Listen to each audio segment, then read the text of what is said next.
Hello friends, welcome to Kargil classes. आज date है 23 March 2021 और देख लेते हैं इंडियन एक्सप्रेस की इंपॉर्टेंट न्यूज़ जो अभी हम डिस्कस करने वाले हैं।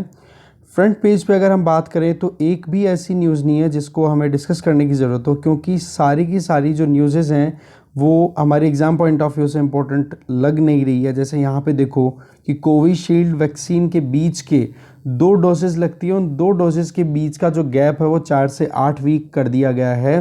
तो इसके पीछे वजह सिर्फ एक है, वो ये कि जो एफिकेसी रेट है वो राइज हो जाएगी। ये रिसर्च ने, एक्सपर्ट्स ने सजेस्ट किया है। तो इसके चलते जो एक डोज लग गई फिर उसके बाद में दूसरी डोज के बीच का टाइम होगा वो अब बढ़ा करके 8 वीक कर दिया गया है। ओके, बाकी कुछ भी इतना काम का है नहीं जिसे हम ज़्यादा डिटेल में डिस्कस करें। ये महाराष्ट्र में जो पूरा केस चल रहा है अभी उसको लेकर के पूरी न्यूज़ है, बिल्कुल डिस्कस नहीं करेंगे हम। इधर IIM कोलकाता की जो डायरेक्टर थी, ठीक है, इन्होंने अपना रिज़ाइन दिया है, ठीक है, तो वो भी इतना काम का है नहीं। हाँ, ये थोड़ा सा इधर देख सकते हैं कि दिल्ली गवर्नमेंट ने लिकर पॉलिसी को अमेंड किया है और इसमें लीगल ड्रिंकिंग एज 21 ईयर्स कर दी है। जो 25 साल थी उसको घटा करके 21 साल कर दी अगर कोई ड्रिंक करता है तो, ठीक है, मतलब चाहे रेस्टोरेंट, बार या फिर कहीं पर भी जाके ड्रिंक करना चाहे तो 21 ईयर्स उसकी एज कर दी गई है। 21 ईयर्स से नीचे वाले अलाउड नहीं है। ये अमरिंदर सिंह की तरफ से अपना एक कमिटमेंट आया कि मैं 2022 के इलेक्शंस फाइट करूंगा, डिस्कस नहीं करेंगे। सिमिलरली इसी तरीके से ये वाली न्यूज़ है, ये भी काम की नहीं है, जिसमें 4 मिलिटेंट को मार गिराया गया है जम्मू एंड कश्मीर में, ठीक है, तो ये भी हम डिस्कस नहीं करेंगे, नीचे वाला भी डिस्कशन नहीं करेंगे। तो देखो आर्टिकल्स फ्रंट पेज से एक भी काम के नहीं है। आगे चलते हैं। एक्सप्लेन पेज पे एक इम्पॉर्टेंट आर्टिकल है जो हम डिटेल में डिस्कशन करेंगे। मुद्दा तो आपको पता है ही कि म्यांमार में जो मिलिट्री कू हुआ है उसके चलते बहुत सारे लोग म्यांमार को छोड़ करके हमारे जो नॉर्थ ईस्टर्न स्टेट्स हैं उन स्टेट्स में आ चुके हैं रिफ्यूजी बन के। तो central government, ministry of home affairs ने एक सर्कुलर डिक्लेयर किया है कि ये जो भी रिफ्यूजीज आ रहे हैं इनको या एंटर ना होने दिया जाए या इनको फिर से म्यांमार में भेज दिया जाए। तो म्यांमार के जो मिज़ोरम के जो चीफ मिनिस्टर हैं जोरमथंगा, ठीक है, उनकी कॉन्वर्सेशन हुई, एक वीडियो कॉन्वर्सेशन हुई उनकी, जो म्यांमार के अभी अंडर हाउस अरेस्ट या एक एग्जाइल्ड फॉरेन मिनिस्टर जो हैं आंग सान सू की गवर्नमेंट के अंडर में, तो उनसे बातचीत हुई। उन्होंने ये कहा कि हम आपके साथ में सॉलिडारिटी शो करेंगे, हम हर एक कंडीशन में आपका साथ देने के लिए तैयार हैं, ठीक है। तो बेसिकली लोगों के बीच का जो बाउंड है, जो बॉन्ड है, वो कहीं ना कहीं यहाँ पे ज़्यादा स्ट्रॉन्ग होता, मतलब नज़र आता पड़ रहा है। तो देखेंगे हिस्ट्री क्या रही हुई है नॉर्थ ईस्टर्न इंडिया और म्यांमार में जो लोग हैं, हमारी जो बॉर्डर है म्यांमार के साथ में, उस रीजन के आसपास में रहने वाले लोगों के साथ में। अच्छा आर्टिकल है, जानेंगे, प्रीलिम्स पॉइंट ऑफ व्यू से बहुत काम की चीज़ है ये। ओके, बाकी और एक्सप्लेन पेज पे कोई आर्टिकल काम का नहीं है। आगे चलते हैं। वर्ल्ड पेज पे एक न्यूज़ इंपॉर्टेंट है जिसको हम यहीं पे डिस्कस कर लेते हैं कि सऊदी अरबिया ने सीज फायर प्लान ऑफर किया है हौती रिबेलियंस को। अगर आप अरेबियन पेनिनसुला की अगर बात करो तो इधर से इंडिया से आप इधर जाओगे तो अरेबियन पेनिनसुला का कुछ इस तरीके से आपको मैप दिखाई देगा, राइट। तो इसमें यहाँ पर है यमन, इस यमन के ऊपर है ओमान और इधर हो गया सऊदी अरब। यमन जो है वो इकलौता एक गल्फ़ कंट्रीज़ में से इकलौता एक गरीब देश है जहाँ पर पिछले कई सालों से सिविल वॉर चल रहा है। अब इसमें क्या है, जहाँ की जो रूलिंग पार्टी है ना यमन की, उसको तो देखो सपोर्ट मिल रहा है सऊदी अरब का, क्योंकि वहाँ पर वो रूलिंग पार्टी के जो लीडर्स हैं वो हैं सुन्नीज़। दूसरी तरफ यमन में जो रिबेलियंस हैं, जो कि सरकार के अगेंस्ट में लड़ाई लड़ रहे हैं, वो है हौती रिबेलियंस जो कि हैं शियाज़। अब आप देखोगे शियाज़ को सपोर्ट दिया जा रहा है किसका, ईरान का। तो ऐसे क्या है, हौती रिबेलियन और सऊदी अरब के बीच में ये एक डायरेक्ट या इनडायरेक्ट लड़ाई लगातार चलती जा रही है और वहाँ पर ह्यूमैनिटेरियन क्राइसिस चलते बहुत साल हो चुके हैं अभी। तो अभी सऊदी अरब ने अपनी तरफ से एक प्रपोजल दिया है हौती रिबेलियंस को कि भाई हम सीज़ फायर एग्रीमेंट साइन करना चाह रहे हैं जिससे कि जो सिविलियंस हैं उनकी डेथ को रोका जा सके।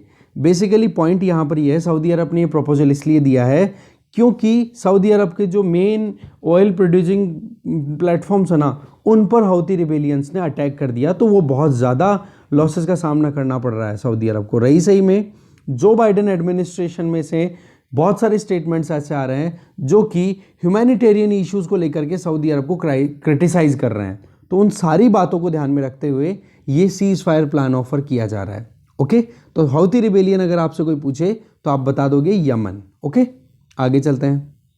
इकोनॉमी पेज पे हम 2 आर्टिकल्स डिस्कस करेंगे। एक तो ये कि जो national company law appellate tribunal है उन्होंने एक डिमांड पुट की है कि जो नेशनल कंपनी लॉ ट्रिब्यूनल्स के अंडर में जो फंक्शनिंग हो रही है उनके ऊपर हम सुपरविज़न रख सकें, उनके ऊपर हम नज़रें गड़ाए रख सकें, क्योंकि एनसीएलटी की लापरवाहियों की वजह से बहुत सारी जो अपीलें हैं वो एनसीएलटी के पास में आती है, जिसकी वजह से एनसीएलटी के ऊपर प्रेशर बहुत ज़्यादा बन गया है। तो ये कह रहे हैं कि बोला कि हमें ही जब अपील सुननी है तो क्यों ना हमें सुपरविज़न की पावर्स दे दो। तो एक तो ये आर्टिकल देखेंगे।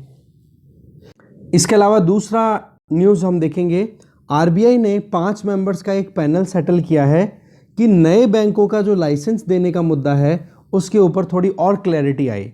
तो इस आर्टिकल को भी हम देखेंगे। बाकी देखो इस न्यूज़पेपर में और कोई भी इतना काम का है नहीं जो न्यूज़ हम पूरा डिटेल डिस्कस करें। हाँ, ये वाला आईटी मिनिस्ट्री ने, ठीक है, पीसीबी असेंबली के लिए जो प्रिंटेड सर्किट बोर्ड्स होते हैं, बैटरीज होती हैं, इनको डेवलप करने के लिए अभी बिड्स मतलब बोली लगानी शुरू कर दी है।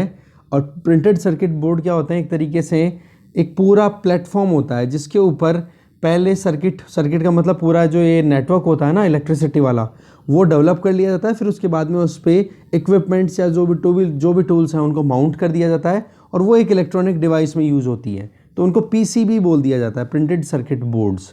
ठीक है, तो उनको डेवलप करने के लिए वो सारी चीज़ों के लिए बिडिंग अलाउ कर दी है इंफॉर्मेशन टेक्नोलॉजी मिनिस्ट्री ने। बस यही था, और तो कुछ डिस्कशन करने लायक है नहीं इस आर्टिकल में। एक आर्टिकल इसका हम थोड़ा सा समरी और ले लेंगे कि जो डीएफआई, ठीक है, अभी जो बातचीत की जा रही थी कि डेवलपमेंट फाइनेंस इंस्टीट्यूशन को इस्टेब्लिश करना, बजट में बात हुई थी, तो उसकी फंक्शनिंग को इंडिपेंडेंट बनाना, बिना कोई परेशानी के स्मूथ फंक्शनिंग कराने के लिए डिमांड की जा रही है कि जो सीबीआई है, पुलिस है, वो हर्ष ना करे डीएफआई के डिसीजन लेने वाले ऑफिसर्स को। ओके, अब देखते हैं आर्टिकल्स को डिटेल में। सबसे पहले है मिजोरम के जो बॉन्ड है उन लोगों के साथ में जो म्यांमार को छोड़ कर के अभी आए हैं उनके लिए। देखो, मिजोरम के चीफ मिनिस्टर जोरमथंगा ने अभी वर्चुअल मीटिंग की म्यांमार के फॉरेन मिनिस्टर इन एग्जाइल जिनका नाम है जिन मार ओंग, ठीक है, इनके साथ, जो कि national league for democracy NLD आंग सान सूची की जो पार्टी है उसी के मेंबर हैं। उनसे बातचीत हुई और ये कहा कि म्यांमार से जो भी आ रहे हैं ना लोग हमारे यहाँ पर, हम उनको सॉलिडरिटी शो करेंगे, हम उनका साथ देंगे। आज आप देखोगे मिजोरम के अलावा नागालैंड, मणिपुर, अरुणाचल प्रदेश और ये जो कुछ स्टेट्स हैं जो म्यांमार के साथ में इंटरनेशनल बॉर्डर शेयर करते हैं। ओके, और असम राइफल्स को मिनिस्ट्री ऑफ होम अफेयर्स की तरफ से इंडिकेशन मिला कि भाई अब जो भी लोग आ रहे हैं ना म्यांमार को छोड़ करके मिलिट्री कू के अगेंस्ट में, वहाँ से ये डर से कि कहीं हमें मार ना दे, तो उनको आप वहीं पर रोको, आगे एंटर मत होने दो। बट जो चीफ मिनिस्टर है मिजोरम के, उन्होंने अपनी तरफ से ही स्टेटमेंट दे दिए, क्योंकि वहाँ के जो लोकल्स हैं उनकी एंगेजमेंट लगातार बनी रहती है मिजोरम के लोगों के साथ में। वो हम पूरा डिटेल देखेंगे ऐसा क्यों। साथ में जो चीफ मिनिस्टर हैं मिजोरम के, उन्होंने प्राइम मिनिस्टर नरेंद्र मोदी को भी अपना एक लेटर लिखा है कि ह्यूमैनिटेरियन क्राइसिस है ना, इसको हम इग्नोर नहीं कर सकते हैं, हमें ध्यान देने की ज़रूरत है। तो बेसिकली म्यांमार की तरफ जो मिजोरम से बॉर्डर शेयर होती है वहाँ पर एक कम्युनिटी रहती है जिसका नाम है चिन कम्युनिटी। अब वो चिन कम्युनिटी और इधर मिजो कम्युनिटी, इनके बीच में रिलेशनशिप है भाईचारे वाली, ठीक है, ब्रदर रिलेशनशिप है, एथनिकली भी वो एक दूसरे से कनेक्टेड हैं, मैट्रिमोनियल रिलेशनशिप भी है। तो कहने का मतलब वो अच्छे खासे रिश्ते रखते हैं। तो इसके चलते ये चीफ मिनिस्टर ऑफ मिजोरम ने ये कदम उठाया है। तो अब देख लेते हैं चिन कम्युनिटी बेसिकली है क्या। चिन हिल्स हैं एक, ठीक है, या फिर आप कह सकते हो इंडो चिन हिल्स, ठीक है। ये एक माउंटेन रीजन है जो कि नॉर्थ वेस्टर्न म्यांमार का मतलब हो गया कि म्यांमार का वो रीजन जो इंडिया के साथ में बॉर्डर शेयर करता है, वहाँ पर ये हिल्स हैं जिसकी हाइट है 2100 से 3000 मीटर। तो एक तो आप ये लिख लो चिन हिल्स या इंडो चिन हिल्स, ये कहाँ पर है, तो म्यांमार आपको नाम याद आ जाना चाहिए। तो ये रीजन हाईली माउंटेन मतलब फॉरेस्टेड रीजन है। इसके अलावा इनको सारी ट्राइब्स को मिलाकर के एक जू अम्ब्रेला टर्म के अंडर में बोला जाता है। इनको जू ट्राइब्स भी बोला जाता है, जो भी इस चिन इंडो हिल्स के ऊपर रहने वाली ट्राइब्स हैं उनको कंबाइंडली। तो ये जो जू पीपल है ना, ये चिन, कुकी, मिजो, ये एथनिक ग्रुप है। अब कुकी जो है वो मणिपुर में है, मिजोज है मिजोरम में है, और चिन कहाँ पे रह रहे हैं? म्यांमार में। तो ऐसे करके इनके बीच में क्या बहुत गजब का रिलेशनशिप है। इसके अलावा कुछ सब ट्राइब्स भी हैं इस रीजन में, जिनमें चिन, कुकी, मिजो, ये 3 नाम हमने देखे। जोमी, पैतई, हमेर, लुसाई, रालते, पावी, लाई, मारा, गंगस्ते और थडोऊ, ये करके अलग अलग। अब इनमें से आपको नाम थोड़े से ध्यान से देखने पड़ेंगे। क्वेश्चन कैसे बन सकता है, इनमें से 4-5 के नाम देकर के ये पूछ ले कि रिसेंटली ये न्यूज़ में थे, ये कौन से स्टेट से एसोसिएटेड है या कौन से कंट्री से एसोसिएटेड है? तो इंडिया, म्यांमार, ठीक है, और मिजोरम पर्टिकुलरली। दूसरा, ये चिन कम्युनिटी का जो ओरिजिन माना जाता है चाइना से, तिब्बत वाले रीजन से, और फिर बाद में ये माइग्रेट करके और नीचे सेटल डाउन हो गए म्यांमार में और नॉर्थ ईस्टर्न इंडिया में। और आज आप देखोगे मणिपुर में भी हमने अभी बात की, कुकी कम्युनिटी जो है वो मणिपुर में भी रहती हैं। अब इसके अलावा ब्रिटिश रूल जब तक नहीं आया था ना, तब तक नॉर्थ ईस्टर्न स्टेट जो थे, जिसमें पर्टिकुलरली मिजोरम की बात करें, वो इंडिया से एक्सक्लूडेड था। ब्रिटिशर्स ने वहाँ पर अपने आप को असर्ट किया, और आप देखोगे वहाँ पर शेड्यूल्ड डिस्ट्रिक्ट एक्ट अप्लाई करके मिजोरम को अपनी खुद की टेरिटरी में ले लिया था। तब जाकर के फिर मिजोरम जो है वो एक इंटीग्रेटेड पार्ट बनना शुरू हो गया इंडिया का। अब बात आती है कि किस तरीके के इनके रिलेशनशिप हैं। देखो, आज मिजोरम की बॉर्डर अगर इंटरनेशनल बॉर्डर देखें ना म्यांमार के साथ में, वो है 510 किलोमीटर की, और वहाँ पर पीपल टू पीपल कनेक्शन बहुत ज़्यादा देखने को मिलता है। पोरस बाउंड्री है, वहाँ से लोग आराम से इंडिया वाले मिजोरम में जा सकते हैं और मिजोरम वाले इंडिया में आ सकते हैं।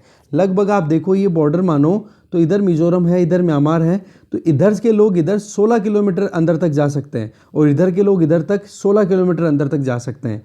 इसको बोला जा रहा है कि FMR रिजीम, दैट मीन्स ये हो गया फ्री मूवमेंट रिजीम, ये अलाउ किया हुआ है, क्योंकि वो एथनिसिटी है ना, वो उनके बीच में जो कॉमन कल्चरल शेयर्ड रिलीजन, ये जो चीज़ें देखने को मिल रही है ना, common culture, shared religion, common ethnicity, तो उसके चलते ये अलाउ किया हुआ है गवर्नमेंट्स के द्वारा, म्यांमार की गवर्नमेंट के द्वारा और इंडियन गवर्नमेंट के द्वारा। ठीक है, आज तो चलो ठीक है, वहाँ पर क्रिश्चियनिटी बहुत फैल गई, जबकि वो सारी ट्राइब्स थी, अब उनको क्रिश्चियनिटी में कन्वर्ट करने वाले कौन थे? ब्रिटिशर्स या फिर जो भी मिशनरीज उधर गए थे उन्होंने। इसके अलावा आप देखोगे रिह दिल, ये एक लेक है, इंपॉर्टेंट है, री दिल, आप लिख लेना इसको, री दिल। ये चिन स्टेट ऑफ म्यांमार में एक स्पिरिचुअल लेक है जिसको मिजो लोग भी मानते हैं। तो आप देखोगे अगर उनके लिए इम्पोर्टेंट प्लेस है ये री दिल, तो वहाँ पर वो जाएंगे कि नहीं पूजा अर्चना करने के लिए, इस तरीके से। इसके अलावा how well two sides connected किस तरीके से हैं? देखो, असम राइफल को तो अपनी तरफ से अभी बात कह दी गई है होम मिनिस्ट्री के द्वारा कि भाई अब म्यांमार से कोई भी अगर एंटर हो रहा है ना, तो आप उसको रोको, स्ट्रिक्ट विजिलेंस रखो, वहाँ पे नजरें गड़ाए रखो। अभी तक बताया तो ही जा रहा है कि 300 रिफ्यूजीज आ चुके हैं म्यांमार से इंटरनेशनल बॉर्डर को क्रॉस करके मिजोरम में, बट रियलिटी तो कुछ अलग ही है। अभी बहुत सारे आ चुके हैं, बस उनकी रिपोर्टिंग नहीं हो पाई है। अगर 20th सेंचुरी की बात करें ना, तो मिजोज जो हैं वो चंपाई डिस्ट्रिक्ट से आए हुए हैं, ठीक है, म्यांमार के चंपाई डिस्ट्रिक्ट से। साथ में बहुत सारे और दूसरे विलेजेस जैसे कि कलय कबाऊ वैली, वहाँ पर भी ये सेटल हो गए थे। तो इनका रिलेशनशिप बहुत पुराना है। दूसरा, म्यांमार के अंदर भी ये जॉब करने के लिए जाते हैं, तो म्यांमार के लोग भी इंडिया में जॉब करने के लिए आते हैं। मिजो फैमिलीज आज आप देखोगे म्यांमार में 1966 से 86 के बीच में बहुत माइग्रेट करके गई हुई हैं, और इसकी आप देखोगे कि उस टाइम पे मिजो नेशनल फ्रंट के तरफ से अलग से एक मिजोरम कंट्री बनाने की बात की गई थी, हमें इंडिया से अलग होनी है। वजह क्या थी? देखो, होता क्या है कि काउंटर इंसर्जेंसी ऑपरेशन जब चल रहा था ना, कि नॉर्थ ईस्टर्न स्टेट्स में सबसे बड़ी प्रॉब्लम क्या आ रही है कि ब्रिटिशर्स ने उनको फोर्सफुली इंटीग्रेट तो कर दिया इंडिया के साथ में, और उसी लेगेसी पे कंटिन्यू करते जा रहे हैं अभी भी जो एस्टैब्लिशमेंट है इंडिया का, बट वहाँ के लोग अपने आप को अलग ही कंसिडर करते हैं। तो उस डिमांड को पूरा करवाने के लिए वो अलग से एक कंट्री बनाने की बात करते रहते हैं। नागालैंड में भी यही मुद्दा चलता है, ग्रेटर नागालैंड बनाने की बात करते हैं नागा ट्राइब्स सारी मिल करके। सेम चीज़ इधर मिजोरम में। तो ये जो इंसर्जेंसी है ना, मिलिटेंसी जो है उधर, उसको रोकने के लिए काउंटर इंसर्जेंसी ऑपरेशन चलाया गया। तो उसके चलते मिजो फैमिलीज है ना, वो कहीं ना कहीं माइग्रेट कर गई वहाँ पर म्यांमार में। तो इस तरीके से भी उनकी रिलेशनशिप आप देख सकते हो कि हाँ, खुद मिजो ट्राइब के लोग ही उधर चले गए तो उनके बीच में रिलेशन डेफिनेटली होगा। ऐसे ही 1988 की बात करें, प्रो डेमोक्रेसी डिमांड जब आने लग गई थी म्यांमार में, तब जाकर के थ्यू रिवर जो कि चंपाई डिस्ट्रिक्ट में है, वहीं पे आपने जो इंडिया के मिजोरम के चंपाई डिस्ट्रिक्ट में थ्यू रिवर है, वहाँ पर आप देखोगे मिजोरम सोसाइटी के साथ में इंटीग्रेशन हो गया। मतलब वो लोग फिर से, मतलब जो म्यांमार में थे ना प्रो डेमोक्रेसी के, वो लोग फिर भाग करके आ गए। अभी भी क्या है, ये जो माइग्रेंट, ये जो रिफ्यूजीज आ रहे हैं मिजोरम में, वो कौन है? प्रो डेमोक्रेसी लोग ही तो है ना, कि हाँ भाई हमें डेमोक्रेसी चाहिए, जुंटा रूल हमें एक्सेप्टेबल नहीं है। देखो मिजो सोशल फैब्रिक है ना, ये बॉर्डर के अक्रॉस फैला हुआ है, और इसी को ध्यान में रख करके एफएमआर रिजीम का एक अरेंजमेंट भी है जिसको बोलते हैं फ्री मूवमेंट रिजीम, जिसमें दोनों तरफ के लोग 16-16 किलोमीटर की डिस्टेंस बॉर्डर से दूर तक जा सकते हैं, और दूसरे कंट्री में 14 दिन तक वो रह सकते हैं अपने रिलेटिव के यहाँ पर। शादियाँ भी होती हैं इनके बीच में, मिजो कम्युनिटी और साथ में इधर जो चिन कम्युनिटी के लोग हैं, या फिर जो म्यांमार की तरफ से जो माइग्रेट करके आ रहे हैं अभी लोग, रिफ्यूजी बन के जो आ रहे हैं। आप देखोगे म्यांमार की तरफ से जो मिजोरम में बीफ, पोर्क, अच्छी क्वालिटी का चावल, फ्रूट्स, हाउस होल्ड जो बर्तन हैं वो काम आते हैं, वो तो देखो म्यांमार से ये लोग इंपोर्ट करते हैं। और मिजोरम से जो है वो म्यांमार की तरफ मेडिसिन और फर्टिलाइजर्स का एक्सपोर्ट होता है। तो ये एक ट्रेड रिलेशनशिप भी इनके बीच में बनी हुई है। साथ में एक रोड भी अंडर कंस्ट्रक्शन है जो कि चंपाई डिस्ट्रिक्ट उसको कनेक्ट करेगी उस तरफ जो म्यांमार की तरफ जो काउंटर पार्ट है उस तरफ। साथ में लैंड कस्टम स्टेशन ये स्टेब्लिश किया जा रहा है जोखावथार रीजन में। तो कहने का मतलब ये है कि रिलेशनशिप और ज़्यादा स्ट्रॉन्ग होती चली गई है टाइम के साथ में। लुक ईस्ट पॉलिसी की बात करो, एक्ट ईस्ट पॉलिसी की बात करो, तो इसमें म्यांमार इंपॉर्टेंट है, और साथ में नॉर्थ ईस्टर्न स्टेट्स को हम इग्नोर नहीं कर सकते। अब बात आ जाती है कि इंडिया के पास में क्या पॉलिसी है असाइलम को लेकर के। देखो इंडिया ना तो 1951 के यूनाइटेड नेशन के कन्वेंशन का सिग्नेटरी है, ना 1967 का जो प्रोटोकॉल है स्टेटस ऑफ रिफ्यूजीज से रिलेटेड उसका मेंबर है इंडिया। एक सेकेंड आप रुकिए। साथ में एक इलीगल इमिग्रेंट किसको कंसिडर किया जाता है कि कोई भी फॉरेन नेशनल, मतलब दूसरे कंट्री का सिटीजन जो इंडिया में आ गया है बिना कोई वैलिड डॉक्यूमेंट के साथ में, मतलब ना कोई वीज़ा है ना कोई अप्रूवल डॉक्यूमेंट है, और दूसरा वैलिड डॉक्यूमेंट्स के साथ में आ गया और एक वैलिडिटी टाइम से भी ज़्यादा समय तक अगर वो इंडिया में रह जाता है तो उसको आप क्या डिक्लेयर कर दोगे? Illegal immigrant. तो सेम चीज़ अभी देखने को मिल रही है। इसी के चलते मिनिस्ट्री ऑफ होम अफेयर ने कहा कि जो इल्लीगल इमिग्रेंट्स आ रहे हैं उनको आप रोको वहीं पे, ठीक है। और साथ में आप देखोगे कि कुछ केसेस तो ऐसे हैं जैसे कि मतलब शुरुआत में अगर मान लो कोई भी क्राइसिस की, जैसे श्रीलंका में क्राइसिस है, तिब्बत में कोई क्राइसिस हुआ है, तो प्राइमा फेसी मतलब शुरुआत में तो देखो ये कोशिश की जाएगी कि जो भी परसिक्यूशन हो रहा है ना, जो भी लोग मजबूरन अपने देश को छोड़ करके इंडिया में आ रहे हैं, चाहे वो रेस हो, चाहे रिलीजन हो, चाहे सेक्स हो, चाहे नेशनैलिटी हो, चाहे एथनिक आइडेंटिटी हो, या फिर किसी भी सोशल ग्रुप के मेंबरशिप होने की वजह से या कोई पॉलिटिकल ओपिनियन की वजह से उनको अगर छोड़ करके आना पड़ता है अपने देश को और इंडिया में अगर वो आ जाते हैं, तो मिनिस्ट्री ऑफ होम अफेयर्स ने स्टेट्स को और यूनियन टेरिटरीज़ को स्टैंडर्ड प्रोसीजर मतलब ऑपरेटिंग प्रोसीजर्स को फॉलो करने के लिए कहा हुआ है कि आप अपने हिसाब से फॉलो करो, और लॉन्ग टर्म वीज़ा भी अगर इशू करने की ज़रूरत पड़े तो आप एक बार दे सकते हो, पर साथ में ये करना पड़ेगा एक बार सिक्योरिटी वेरिफिकेशन हो जाए। क्योंकि होता क्या है कि ये जो इलीगल इमिग्रेंट्स आ जाते हैं ना इंडिया में, तो इनके पास में अगर प्रॉपर डॉक्यूमेंट होता है तो इनकी अकाउंटेबिलिटी फिक्स की जा सकती है कि ये क्या एक्टिविटीज़ इंडिया में आकर के परफॉर्म कर रहे हैं। अगर इनके पास में प्रॉपर डॉक्यूमेंट नहीं होंगे तो ये अगर टेररिस्ट एक्टिविटीज़ को भी अंजाम देंगे तो पकड़ना बहुत मुश्किल होता है। दूसरा, ये लोग अगर इनके पास में कोई लीगल डॉक्यूमेंट होता है तो यहाँ पर इंडिया में आकर के ये कोई भी प्राइवेट सेक्टर की जॉब कर सकते हैं, ठीक है। जबकि अगर इनके पास में कोई लीगल डॉक्यूमेंट नहीं होगा तो इनके पास में लाइवलीहुड अर्न करने का भी कोई मौका नहीं रहेगा, तो फिर ये पैसे के लिए कुछ भी कर सकते हैं।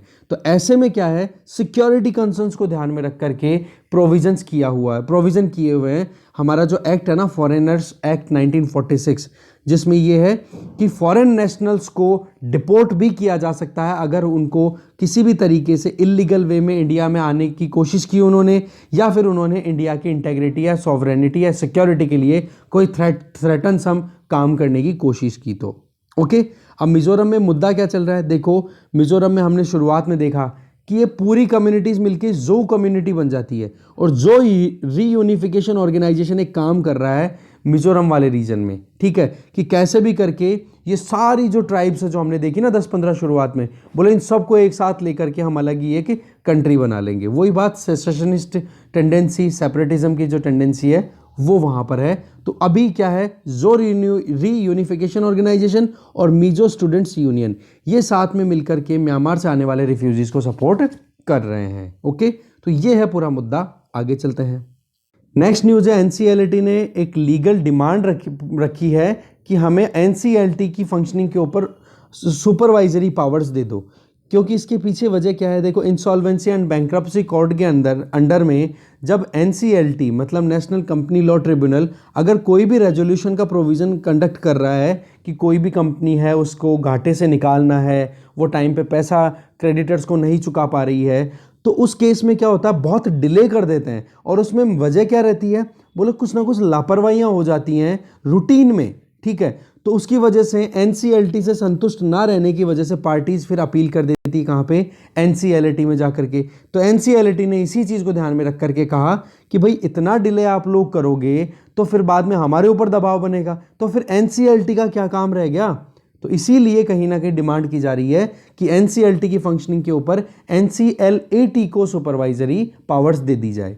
देखो, अभी इतने सारे बहुत सारे केसेस पेंडिंग पड़े हैं एनसीएलटी में। अगर हम यहाँ पे देखें ना, insolvency and bankruptcy board of India के हिसाब से या मिनिस्ट्री ऑफ कॉर्पोरेट अफेयर्स के हिसाब से ये भी बहुत चिंता में है कि एनसीएलटी जो है वो रेजोल्यूशन को पारित प्रॉपर नहीं करवा पा रही है, रेजोल्यूशन सही से नहीं कर पा रही हैं। सितंबर 30 2020 की बात करें तो लगभग 1442 ऐसे केसेस थे जो 270 दिनों से के टाइम तक खिंच गए, इतना ज़्यादा मुश्किल। जिनमें से लगभग 349 केसेस तो ऐसे थे जिनको डिले 180 दिनों से लेकर के 270 दिनों तक के बीच में उनका वो मतलब रेजोल्यूशन की प्रोसीडिंग्स चल रही है। तो इतना ज़्यादा डिले होना तो कहीं ना कहीं सिस्टम को और ज़्यादा पैरालाइज कर देगा। रही सही में कोविड-19 की वजह से और ज़्यादा केसेस बढ़ चुके हैं, तो इसीलिए ये डिमांड की जा रही है। आगे चलते हैं। नेक्स्ट आर्टिकल है कि आरबीआई ने सेटअप किया है 5 मेंबर्स पैनल को, जो कि स्क्रीन करेंगी कि न्यू बैंक लाइसेंसेस किसको देने हैं किसको नहीं। और इस पैनल को हेड किया जा रहा है आरबीआई के फॉर्मर आरबीआई डेप्यूटी गवर्नर जिनका नाम है श्यामला गोपीनाथ, ठीक है। तो आपसे अगर कोई पूछे कि Shyamala Gopinath panel associated with, तो नए बैंकों को लाइसेंस देने से रिलेटेड ये स्टैब्लिशमेंट है। देखो, रिजर्व बैंक ऑफ इंडिया ने 5 मेंबर का एक पैनल स्टैब्लिश किया है जिसमें आरबीआई के डेप्यूटी गवर्नर श्यामला गोपीनाथ के अलावा दूसरे मेंबर्स भी हैं। और इसमें काम क्या किया जाएगा कि जो यूनिवर्सल बैंक्स हैं या फिर स्मॉल फाइनेंस बैंक्स हैं, उनके लिए जो अब नए लाइसेंस इशू करने की बात है, नए बैंक्स खोलने की बात है, तो उसके लिए रिकमेंडेशन दे दी जाए। देखो, ये ग्रुप जो होगा ना, ये स्टैंडिंग एक्सटर्नल एडवाइजरी कमेटी, जिसमें मतलब बहुत ही इंपॉर्टेंट पर्सनैलिटीज़ काम करेंगी। तो बेसिकली क्या है, 2016 में एक रिकमेंडेशन मिली थी आरबीआई को जिसमें ये कहा गया था कि जो ये आपका मतलब रिसेंटली रिकमेंडेशन 2016 वाला प्रोविजन एक बार होल्ड पे रखो आप, मतलब रिसेंटली गवर्नमेंट को, आरबीआई को एक इंटरनल वर्किंग ग्रुप की रिकमेंडेशन मिली कि आप लाइसेंस पॉलिसीज़ को थोड़ा लिबरल करो और जो कॉरपोरेट हाउसेज है ना, बड़े कॉरपोरेट हाउस या इंडस्ट्रियल हाउसेज, बोला उनको आप बैंक ओपन करने को अलाउ करो। और जो बैंकिंग रेगुलेशन एक्ट है, ये 1949 का एक्ट है, बैंकिंग रेगुलेशन एक्ट, बोला उसको आप थोड़ा सा लिबरल बनाओ। बट इसको एक बार आरबीआई ने रिजेक्ट भी नहीं किया और एक्सेप्ट भी नहीं किया। बट आरबीआई के जो फॉर्मर गवर्नर रहे हुए हैं रघुराम राजन जी, उन्होंने ये कहा कि भाई ये तो बिल्कुल ही गलत हो जाएगा, ये तो डिजास्टर साबित हो जाएगा। इसमें तो कनेक्टेड लैंडिंग को प्रमोशन मिलेगा, मतलब बैंक भी एक उस कंपनी का ही और लोन भी उसी कंपनी को दिया जाएगा। तो ऐसे तो फिर लोग तो पैसे यहाँ पे इन बैंकों में इन्वेस्ट करेंगे, डालेंगे, और वो कंपनी अपने इंटरेस्ट को फुलफिल करती चली जाएगी। तो ये तो कनेक्टेड लैंडिंग हो जाएगी, ये तो कहीं ना कहीं इनवेरिएबली डिजास्टरस साबित हो जाएगा। देखो, अगर गाइडलाइंस की हम बात करें, अभी करंट जो गाइडलाइन चल रही है कि जो लाइसेंस दिया जाता है ना यूनिवर्सल बैंक्स को, वो अगस्त 2016 पे रिलीज हुई थी। उसमें ये कहा गया था कि कोई भी रेजिडेंट इंडिविजुअल या कोई भी प्रोफेशनल, उसको अगर 10 साल का एक्सपीरियंस है बैंकिंग या फाइनेंस से रिलेटेड, तो वो एलिजिबल है कि कोई भी यूनिवर्सल बैंक को वो प्रमोट कर सकता है। यूनिवर्सल बैंक का मतलब जो नॉर्मल जो ये सारी फंक्शनिंग होती है ना, डिपॉजिट देना, ये सारी चीजें। एक सेकंड आप रुकिए। तो इस तरीके से सिंगल मतलब एक इंडिविजुअल को तो अलाउ कर दिया है जिसको 10 साल का एक्सपीरियंस हो, पर हाँ जो लार्ज इंडस्ट्रियल हाउसेज है ना, उनको एक्सक्लूड किया हुआ है कि वो एलिजिबल नहीं है कि वो अगर कोई भी बैंक चलाना चाहे तो कुछ भी काम करना चाहे। इवन बैंक भी अगर कोई चला रहा है ना, तो उसमें लार्ज जो बिजनेस इंडस्ट्रियल हाउसेज है ना, वो केवल 10% तक ही कंट्रीब्यूट कर सकते हैं। तो अभी जो गाइडलाइन है ना करंट, उसमें लार्ज इंडस्ट्रियल हाउसेज को अलाउ नहीं किया हुआ है। इसके अलावा जो non operative financial holding companies हैं, ठीक है, जिनको हम आगे बोलेंगे NOFHC, इनमें कोई भी मैंडेटरी कंडीशन नहीं रखी गई है कि कोई भी प्रोमोटर है, इंडिविजुअल है या स्टैंड अलोन प्रोमोटिंग या फिर कॉन्ट्रैक्टिंग एंटिटीज हैं, वो किसी भी ग्रुप में पार्टिसिपेट करें। ये मैंडेटरी नहीं है। पॉइंट यहां पर ये है कि अगर कोई इंडिविजुअल NOFHC में पार्टिसिपेट करना चाह रहा है एक प्रोमोटर की तरह, तो उसके खुद के स्टेक्स होने चाहिए 51% की, ठीक है। उधर हमने देखा ही बैन लगा रखा था साथ में जो लार्ज कॉरपोरेट्स हैं। तो कहने का मतलब लार्ज कॉरपोरेट्स को बिल्कुल भी अलाउ नहीं किया हुआ है अगर करंट बात की जाए तो। अगर उनको करना भी है काम, तो एक प्रॉपर बैंक में वो केवल 10% अपना शेयर रख सकते हैं, अपने स्टेक्स रख सकते हैं। रही सही में अभी जो नए यूनिवर्सल बैंक अगर ओपन करने हैं 2016 की गाइडलाइन के अकॉर्डिंग, तो उन बैंक्स को 500 करोड़ रुपए की कैपिटल पहले इकट्ठी करनी पड़ेगी, एक चीज। दूसरी, जो भी प्रोमोटर है, प्रोमोटर का मतलब मेन जो फेस है उस कंपनी का, उस बंदे को उन 500 करोड़ रुपए में से 40% जो हैं वो अपने हाथ में स्टेक्स रखने पड़ेंगे, जो कि लगातार 5 साल तक वो अपना पैसा उसी में लगा के रखेगा। फिर धीरे धीरे आने वाले टाइम में, आने वाले 15 सालों के अंदर, वो अपने जो वेटेज है, अपना जो शेयर होल्डिंग है, वो उसको 15% तक ला सकता है, पर शुरू में 5 साल में तो उसको 40% तक रखना पड़ेगा। In short, large corporate houses को अलाउ नहीं किया हुआ। प्रोमोटर्स जो हैं वो कोई इंडिविजुअल हो सकता है या कोई एक्सपर्ट हो सकता है जिसको 10 साल का ज्ञान हो, प्रोफेशनल एक्सपीरियंस हो बैंकिंग और फाइनेंस से रिलेटेड। पर उसके ऊपर भी कंडीशन क्या है कि 500 करोड़ रुपए की तो पहले उसके पास में कैपिटल हो, दूसरा उस 500 करोड़ का 40% का हिस्सा उस अकेले बंदे को इन्वेस्ट करना पड़ेगा। फिर उसके बाद में 5 साल तक उसको 40% रखने के बाद में आने वाले 15 सालों के अंदर वो अपने स्टेक्स को 40% से रिड्यूस करके 15% तक ला सकेगा, एक प्रॉपर बैंक में फंक्शनिंग अगर उनको करवानी है तो। समझ गए? तो ये है। अब जो ये पैनल स्टैब्लिश किया गया है ना, श्यामला गोपीनाथ, तो इनको ये रिकमेंड करना है कि क्या लार्ज कॉर्पोरेट हाउसेस को बैंकिंग लाइसेंस देने चाहिए या नहीं देने चाहिए, या फिर क्या उनके लिए स्टैंडर्ड्स फिक्स हो, उसके लिए ये काम करेंगे। तो डिस्कशन यही खत्म है। Thank you very much.